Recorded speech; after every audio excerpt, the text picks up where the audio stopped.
तो Berrington theorem क्या कहता है? ठीक है, हमने मोमेंट ऑफ फोर्सेस को पढ़ लिया कि फोर्सेस कैसे कैलकुलेट होते हैं, फोर्स इनटू परपेंडिकुलर डिस्टेंस करके हम मोमेंट कैलकुलेट करते हैं। बेरिंगटन थ्योरम हमारा क्या कहता है? बेरिंगटन थ्योरम कहता है कि एक अगर कोई बड़ा फोर्स किसी पॉइंट पे अप्लाइड हो रहा है तो उस फोर्स को अगर हमें कैलकुलेट करना इजी नहीं है तो हम उसके कंपोनेंट्स का मोमेंट कैलकुलेट करेंगे, वो भी उस फोर्स के मोमेंट के ही बराबर होगा।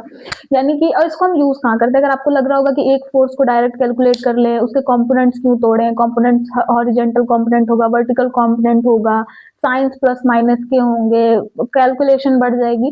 तो जब हम बड़े स्ट्रक्चर्स को बनाते हैं, कहीं पे बड़ा स्ट्रक्चर है तो उसका मूवमेंट पॉइंट, क्योंकि मूवमेंट के बिना तो मूवमेंट कैलकुलेट करे बिना तो इंजीनियर कभी किसी स्ट्रक्चर को स्टेबिलिटी के बारे में नहीं सोच सकता है। अगर मूवमेंट बैलेंस नहीं होगा तो वो मूवमेंट पॉइंट पे ही ब्रेक कर जाएगा उस एक पर्टिकुलर फोर्स के बाद। इक्विलिब्रियम वगैरह कॉन्सेप्ट होते हैं, वो आपको थोड़ा सा अगर मैं सेपरेट बताऊंगी तो क्या कैसे होता है कि जब बड़े स्ट्रक्चर्स होते हैं तो वहां पे हम फोर्सेस के कंपोनेंट्स को अलग अलग डायरेक्शन में तोड़ करके जो है ओवरऑल उस स्ट्रक्चर का मोमेंट कैलकुलेट करते हैं। अब बात करते हैं, जैसे मान लीजिए कि एक ये मेरा फोर्स था, ये लग रहा था, मान लीजिए कि ये मेरा 6 न्यूटन का फोर्स है, इसका मैग्नीट्यूड ये है, डायरेक्शन। अब मैं इसके दो कंपोनेंट्स तोड़ूंगी, एक हॉरिजॉन्टल हमारा, एक वर्टिकल कंपोनेंट हमारा टूटेगा। इसको हम एक्स एक्सिस बोल सकते हैं, तो एफ एक्स, इसको मैं एफ वाई बोलूंगी। उल्टा हो गया क्या? इसको मैं एफ वाई बोल दूंगी। ये दोनों मेरे कंपोनेंट्स हो गए। मैग्नीट्यूड्स हमारे सेम रहेंगे क्योंकि इसी का कंपोनेंट है, तो ये एफ वाई इक्वल टू भी 6 होगा, ये एफ एक्स इक्वल टू भी 6 होगा।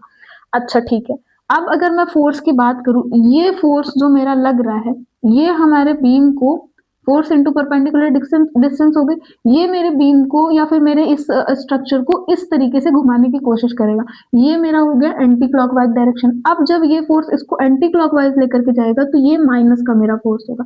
इसी तरह ये चीज मेरे इसको अगर मैं ऐसे लगाऊं, फोर्स, ये फोर्स है, परपेंडिकुलर डिस्टेंस पे अगर मैं लगाऊंगी इस फोर्स को, अगर मैं यहाँ पे अप्लाई करूंगी, फोर्स इनटू परपेंडिकुलर डिस्टेंस का कॉन्सेप्ट वही है ना, तो ये यहाँ से इसको इस तरीके से घुमाएगा क्लॉकवाइज डायरेक्शन में ऐसे।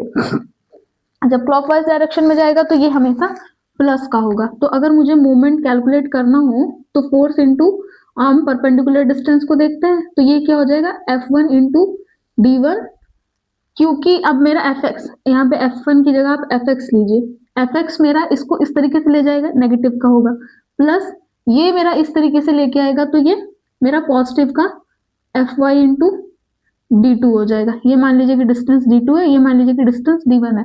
अगर आप उल्टा लेकर के जाएंगे तो आगे प्लस आ जाएगा, नेगेटिव आ जाएगा, प्लस माइनस का कैलकुलेशन करके तो वही हो जाएगा, पर नीचे समझ लीजिएगा। इस तरीके से बेरिंगटन थ्योरम काम करता है, यानी बेरिंगटन थ्योरम के अकॉर्डिंग किसी एक फोर्स का मोमेंट अगर हम कैलकुलेट करेंगे और उस फोर्स को अलग अलग कंपोनेंट्स में तोड़ करके उसका मोमेंट हम कैलकुलेट करेंगे तो दोनों का मोमेंट सेम ही आएगा। ये हमारा ओवरऑल बेरिंगटन थ्योरम कहता है।